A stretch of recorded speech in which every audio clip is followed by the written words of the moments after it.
Water is essential for all living things. We all know that water is vital to life, but the Quran makes a very unusual claim. We made every living thing from water. Will they not believe? In this verse, water is pointed out as the origin of all life. All living things are made of cells. We now know that cells are mostly made up of water. For example, 80% of the cytoplasm, basic cell material, of a standard animal cell is described as water in biology textbooks. The fact that living things consist mostly of water was discovered only after the invention of the microscope. In the deserts of Arabia, the last thing someone would have guessed is that all life came from water. Iron is not natural to the earth. It did not form on the earth but came down to earth from outer space. This may sound strange, but it's true. Scientists have found that billions of years ago, the earth was struck by meteorites. These meteorites were carrying iron from distant stars, which had exploded. The Quran says the following on the origin of iron. We sent down iron with its great inherent strength and its many benefits for humankind. God uses the words sent down for iron. It is clear from the verse that iron is not an earthly material, but was sent down for the benefit of humanity. The fact that iron came down to earth from outer space is something which could not be known by the primitive science of the 7th century. Expansion of the universe. At a time when the science of astronomy was still primitive, the expansion of the universe was described in the Quran.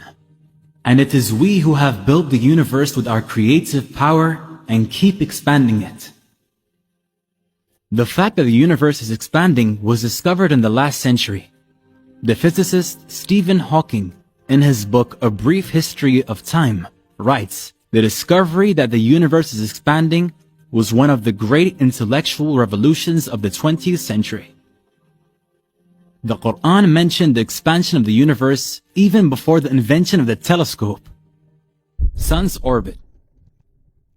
In 1512, the astronomer Nicholas Copernicus put forward his theory that the sun is motionless at the center of the solar system and that the planets revolve around it. The belief that the sun is stationary was widespread amongst astronomers until the 20th century. It is now a well-established scientific fact that the sun is not stationary, but is moving in an orbit around the center of our Milky Way galaxy. The Quran mentions the orbit of the sun. It is He who created night and day, the sun and the moon, each floating in its orbit. The ocean. The Quran uses imagery to convey its deep meanings. Here it describes the state of the unbelievers as darkness out in a deep ocean, which is covered by waves, above which are waves, above which are clouds, layers of darkness, one upon the other. When one puts out his hand therein, he can hardly see it. Those God gives no light to, they have no light.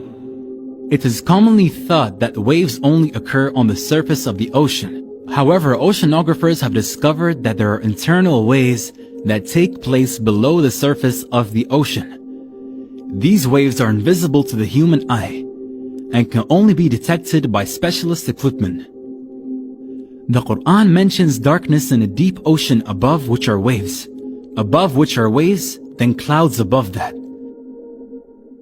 This description is not only remarkable because it describes the internal waves in the ocean, but also because it describes darkness deep in the ocean. A human being can dive no more than 70 meters without breathing equipment. Light is present at that depth, but if we go down 1,000 meters, it is completely dark. 1,400 years ago, there were no submarines or specialist equipment to discover internal waves or the darkness deep inside the oceans. Lying in movement. There was a cruel, oppressive tribal leader named Abu Jahl, who lived during the time of Prophet Muhammad, peace be upon him. God revealed a verse of the Quran to warn him. No, indeed, if he does not stop, we will seize him by the forehead, his lying, sinful forehead. God does not call this person a liar, but calls his forehead, the front part of the brain, lying and sinful, and warns him to stop. This verse is significant for two reasons. The first is that the front part of our brain is responsible for voluntary movement. This is known as the frontal lobe. A book titled Essentials of Anatomy and Physiology, which includes the results of research on the functions of this area, states, the motivation and the foresight to plan and initiate movements occur in the anterior portion of the frontal lobes, the prefrontal area. The part of the brain that is responsible for movement is said to be seized if the man does not stop. Secondly, numerous studies have shown that this same region, frontal lobe, is responsible for the lying function of the brain. One such study at the University of Pennsylvania, in which volunteers were asked questions during a computerized interrogation, it was found that when the volunteers were lying, there was significantly increased activity in the prefrontal and premotor cortices frontal lobe region. The front part of the brain is responsible for movement and lying. These functions of the frontal lobe were discovered with medical imaging equipment, which was developed in the 20th century. Pain receptors. For a long time, it was thought that the sense of feeling and pain was dependent on the brain. However, it has been discovered that there are pain receptors present in the skin. Without these pain receptors, a person would not be able to feel pain. Consider the following verse on pain. We shall send those who reject our revelations to the hellfire. When their skins have been burned away, we shall replace them with new ones so that they may continue to feel the pain. God is Almighty, All-Wise. The Quran makes it clear that pain is dependent upon the skin. The discovery of pain receptors in the skin is a fairly recent discovery for biology.